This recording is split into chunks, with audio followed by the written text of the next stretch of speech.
بسم الله الرحمن الرحيم ياسين والقرآن الحكيم إنك لمن المرسلين على صراط مستقيم تنزيل العزيز الرحيم لتنذر قوما ما أنذر آباؤهم فهم غافلون لقد حق القول على أكثرهم فهم لا يؤمنون إنا جعلنا في أعناقهم أغلالا فهي إلى الأذقان فهم مقمحون وجعلنا من بين أيديهم سدا ومن خلفهم سدا فأغشيناهم فهم لا يبصرون وسواء عليهم أأنذرتهم أم لم تنذرهم لا يؤمنون إنما تنذر من اتبع الذكر وخشي الرحمن بالغيب فبشره بمغفرة وأجر كريم إنا نحن نحيي الموتى ونكتب ما قدموا وآثارهم وكل شيء أحصيناه في إمام مبين واضرب لهم مثلا أصحاب القرية إذ جاءها المرسلون إذ أرسلنا إليهم اثنين فكذبوهما فعززنا بثالث فقالوا إنا إليكم مرسلون قالوا ما أنتم إلا بشر مثلنا وما أنزل الرحمن من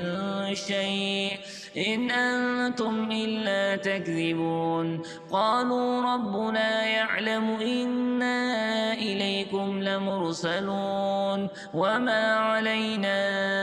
إلا البلاغ المبين قالوا إنا تطيرنا بكم لئن لم تنتهوا لنرجمنكم وليمسنكم منا عذاب أليم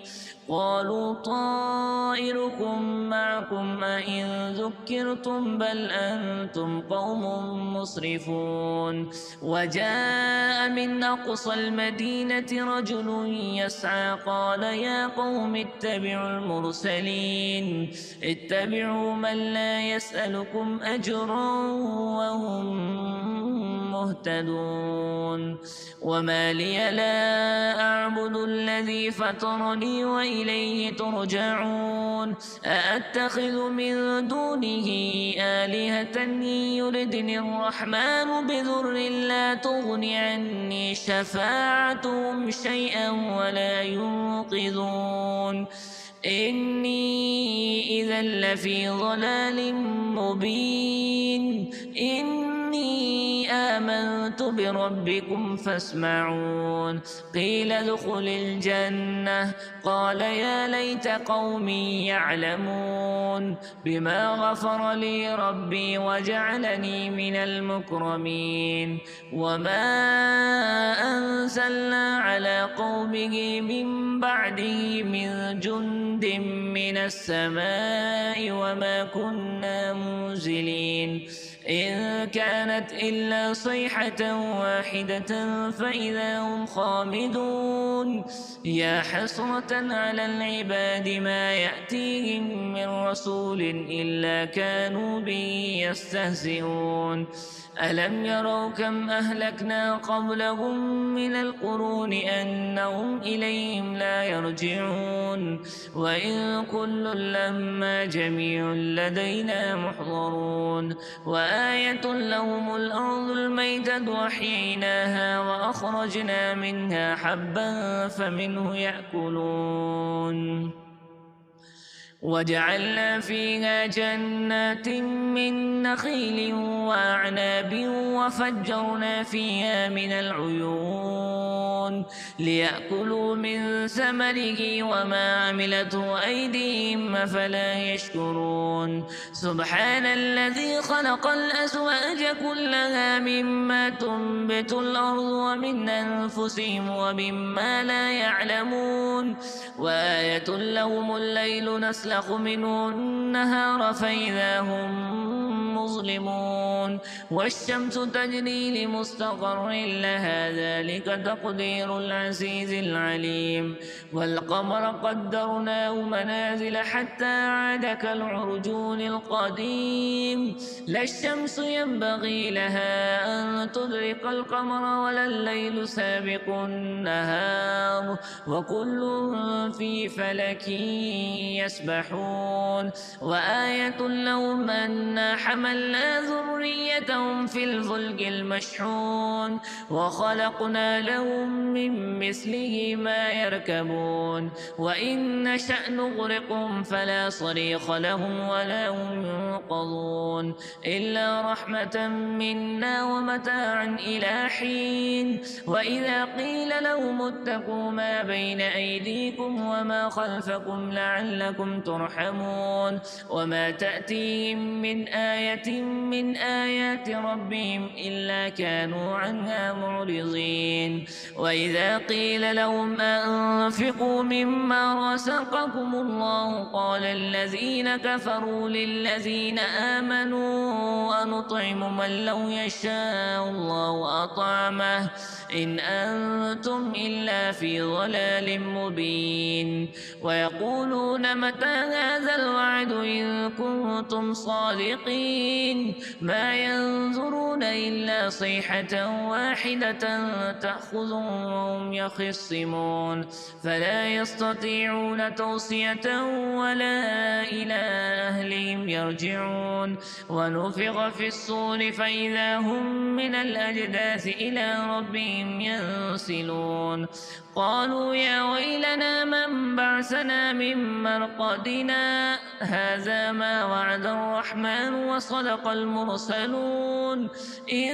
كانت إلا صيحة واحدة فإذا هم جميع لدينا محضرون فاليوم لا تظلم نفس شيئا ولا تجزون إلا ما كنتم تعملون إن أصحاب الجنة اليوم في شغل فاكهون هم وأزواجهم في ظلال على الأرائك متكئون لهم فيها فاكهة ولهم ما يدعون سلام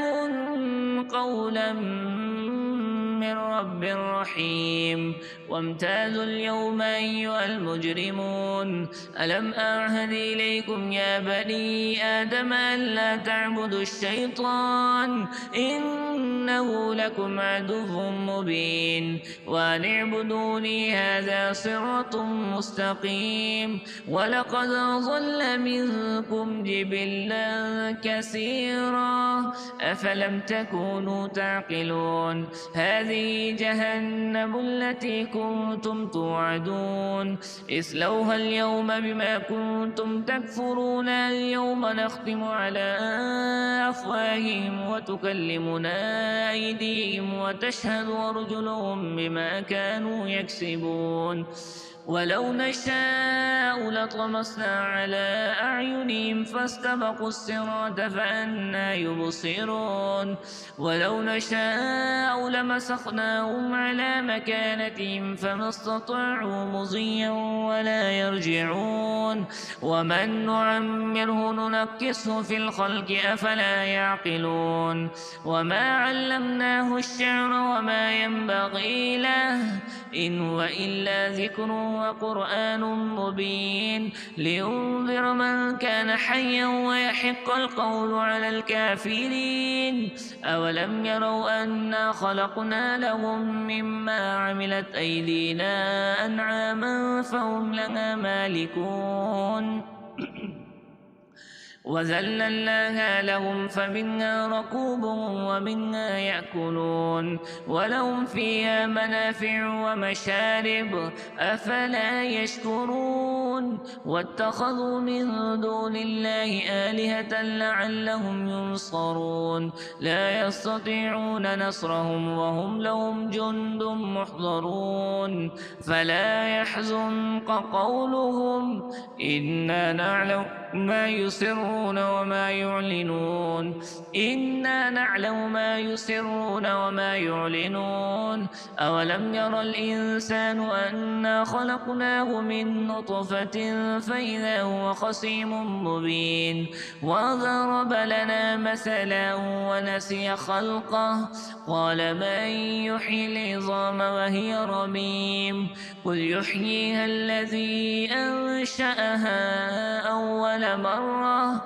وهو بكل خلق عليم الذي جعل لكم من الشجر الأخضر نارا فإذا أنتم منه توقدون أوليس الذي خلق السماوات والأرض بقادر على أن يخلق مثلهم بلى وهو الخلاق العليم إنما أمره إذا أراد شيئا أن يقول له كن فيكون فسبحان الذي بيده ملكوت كل شيء وإليه ترجعون بسم الله الرحمن الرحيم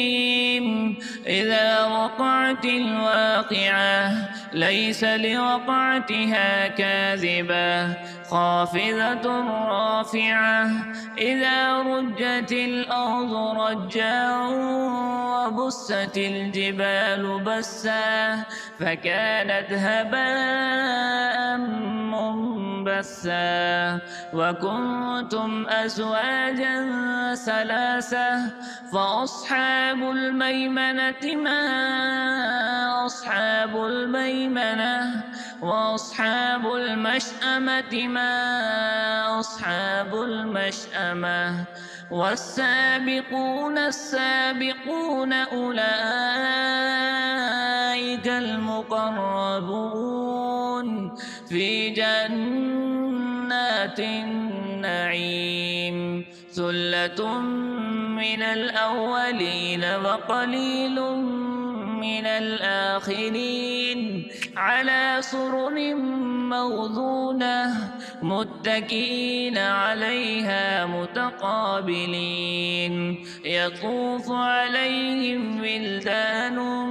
مخلدون بأكواب وأباريق وكأس من معين لا يصدعون عنها ولا ينزفون وفاكهة مما يتخيرون ولحم طير مما يشتهون وحور عين كأمثال اللؤلؤ المكنون جزاء بما كانوا يعملون لا يسمعون فيها لغوا ولا تأثيما إلا قيلا سلاما سلاما وأصحاب اليمين ما أصحاب اليمين في سدر مخضود وطلح منضود وظل ممدود وماء مسكوب وفاكهة كثيرة لا مقطوعة ولا ممنوعة وفرش مرفوعة إنا أنشأناهن إنشاء فجعلناهن أبكارا عربا أترابا لأصحاب اليمين ثلة من الأولين وثلة من الآخرين وأصحاب الشمال ما أصحاب الشمال في سموم وحميم وظل من يحموم لا بارد ولا كريم إنهم كانوا قبل ذلك مترفين وكانوا يصرون على الحنث العظيم وكانوا يقولون إذا متنا وكنا ترابا وعظاما أئنا لمبعوثون أو آباؤنا الأولون قل إن الأولين والآخرين لمجموعون إلى ميقات يوم معلوم ثم إنكم أيها الضالون المكذبون لآكلون من شجر من سكوم فمالئون منها البطون فشاربون عليه من الحميم فشاربون شرب الهيم هذا نزلهم يوم الدين نحن خلقناكم فلولا تصدقون أفرأيتم ما تمنون أأنتم تخلقونه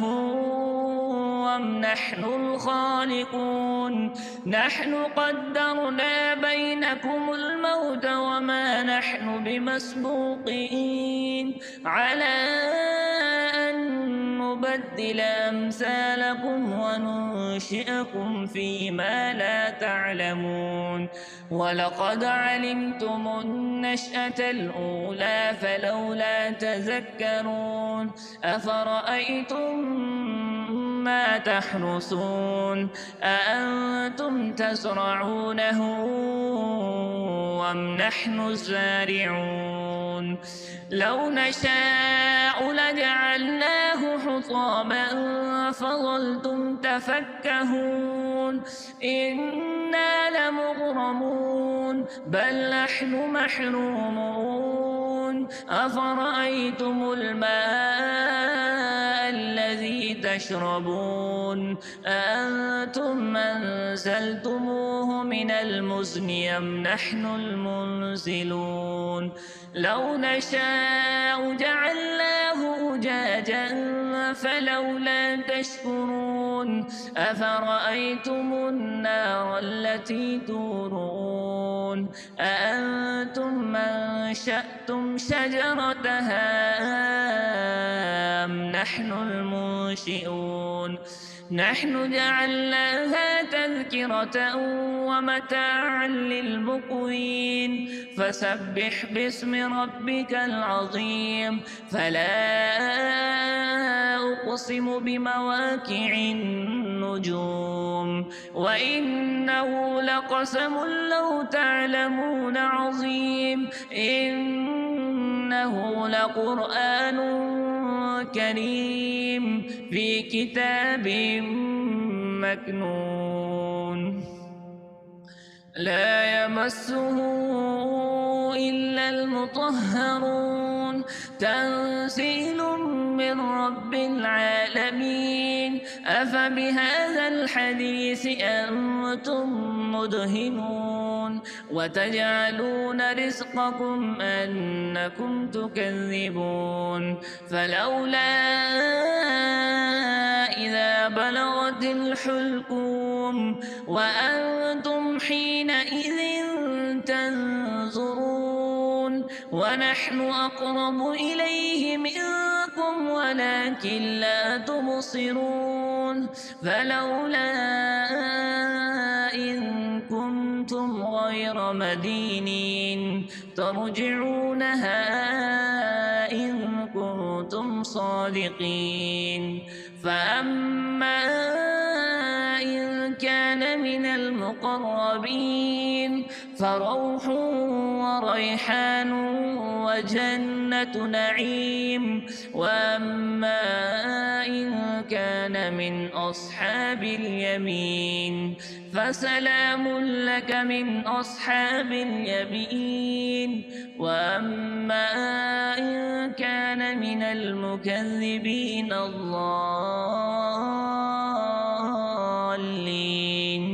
فنزل من حميم وتصلية جحيم إن هذا لهو حق اليقين فسبح باسم ربك العظيم بسم الله الرحمن الرحيم الرحمن علم القرآن خلق الإنسان علمه البيان الشمس والقمر بحسبان والنجم والشجر يسجدان والسماء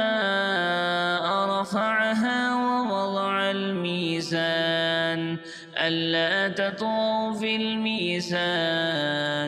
وأقيموا الوزن بالقسط ولا تخسروا الميزان والأرض وضعها للأنام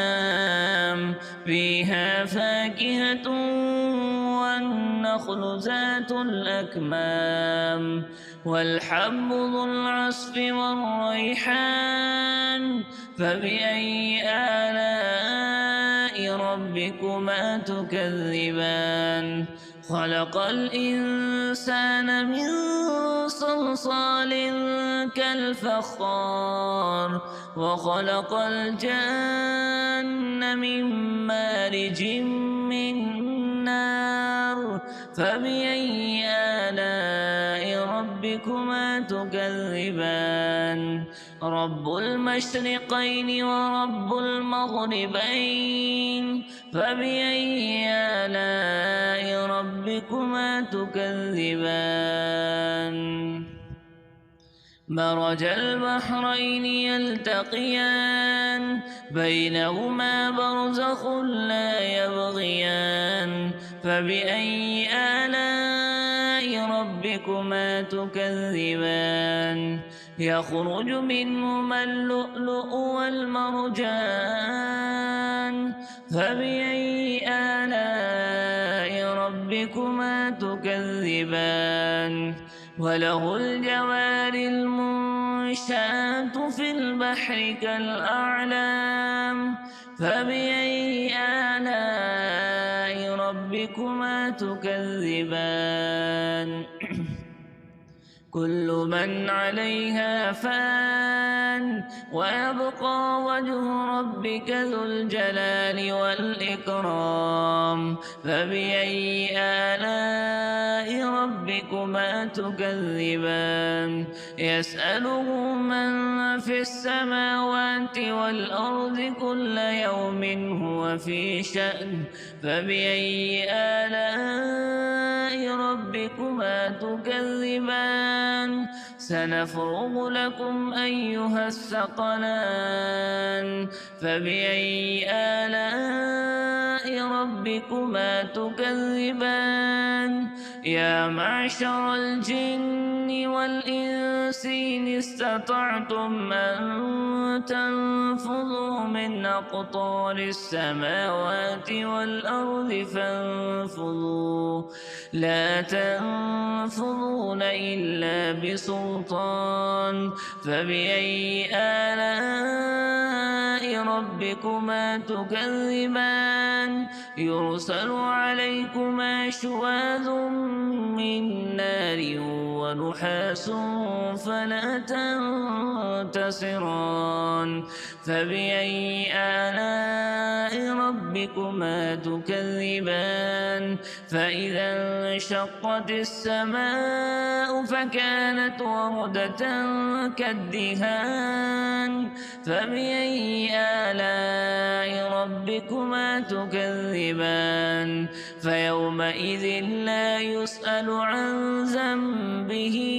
إنس ولا جان فبأي آلاء ربكما تكذبان يعرف المجرمون بسيماهم فيؤخذ بالنواصي والأقدام فبأي آلاء ربكما تكذبان هذه جهنم التي يكذب بها المجرمون يطوفون بينها وبين حميم آن فبأي آلاء ربكما تكذبان ولمن خاف مقام ربه جنتان فبأي آلاء ربكما تكذبان ذواتا أفنان فبأي آلاء ربكما تكذبان فيهما عينان تجريان فبأي آلاء ربكما تكذبان فيهما من كل فاكهة زوجان فبأي آلاء ربكما تكذبان متكئين على فرش بطائنها من استبرق وجنى الجنتين دان فبأي آلاء ربكما تكذبان فيهن قاصرات الطرف لم يطمسهن إنس قبلهم ولا جان فبأي آلاء ربكما تكذبان كأنهن الياقوت والمرجان فبأي آلاء ربكما تكذبان هل جزاء الإحسان إلا الإحسان فبأي آلاء ربكما تكذبان ومن دونهما جنتان فبأي آلاء ربكما تكذبان مدهامتان فبأي آلاء ربكما تكذبان فيهما عينان نضاختان فبأي آلاء ربكما تكذبان فيهما فاكهة ونخل ورمان فبأي آلاء ربكما تكذبان فيهن خيرات حسان فبأي آلاء ربكما تكذبان حور مقصورات في الخيام فبأي آلاء ربكما تكذبان لم يطمسهن إنس قبلهم ولا جان فبأي آلاء ربكما تكذبان متكئين على رفرف خضر وعبقري حسان فبأي آلاء ربكما تكذبان تبارك اسم ربك ذي الجلال والإكرام بسم الله الرحمن الرحيم تبارك الذي بيده الملك وهو على كل شيء قدير الذي خلق الموت والحياة ليبلوكم أيكم أحسن عملا وهو العزيز الغفور الذي خلق 7 سماوات طباقا ما ترى في خلق الرحمن من تفاوت فارجع البصر هل ترى من فطور ثم ارجع البصر كرتين ينقلب إليك البصر خاسئا وهو حسير ولقد زينا السماء الدنيا بمصابيح وجعلناها رجوما للشياطين وأعتدنا لهم عذاب السعير وللذين كفروا بربهم عذاب جهنم وبئس المصير إذا ألقوا فيها سمعوا لها شهيقا وهي تفور تكاد تميز من الغيظ كلما ألقي فيها فوج سألهم خزنتها ألم يأتكم نذير قالوا بلى قد جاءنا نذير فكذبنا وقلنا ما نزل الله من شيء إن أنتم إلا في ضلال كبير وقالوا لو كنا نسمع أو نعقل ما كنا في أصحاب السعير فاعترفوا بذنبهم فسحقا لأصحاب السعير إن الذين يخشون ربهم بالغيب لهم مغفرة وأجر كبير وأسروا قولكم أو اجهروا به إنه عليم بذات الصدور ألا يعلم من خلق وهو اللطيف الخبير هو الذي جعل لكم الأرض ذلولا فامشوا في مناكبها وكلوا من رزقه وإليه النشور أأمنتم من في السماء أن يخسف بكم الأرض فإذا هي تمور أم أمنتم من في السماء أن يرسل عليكم حاصبا فستعلمون كيف نذير ولقد كذب الذين من قبلهم فكيف كان نكير أولم يروا إلى الطير فوقهم صافات ويقبضن ما يمسكهن إلا الرحمن إنه بكل شيء بصير أمن هذا الذي هو جند لكم ينصركم من دون الرحمن إن الكافرون إلا في غرور أمن هذا الذي يرزقكم إن أمسك رزقه بل لجوا في عتو ونفور أفمن يمشي مكبا على وجهه يهدى أمن يمشي سويا على صراط مستقيم قل هو الذي أنشاكم وجعل لكم السمع والأبصار والأفئدة قليلا ما تشكرون قل هو الذي ذرأكم في الأرض وإليه تحشرون ويقولون متى هذا الوعد إن كنتم صادقين قل إنما العلم عند الله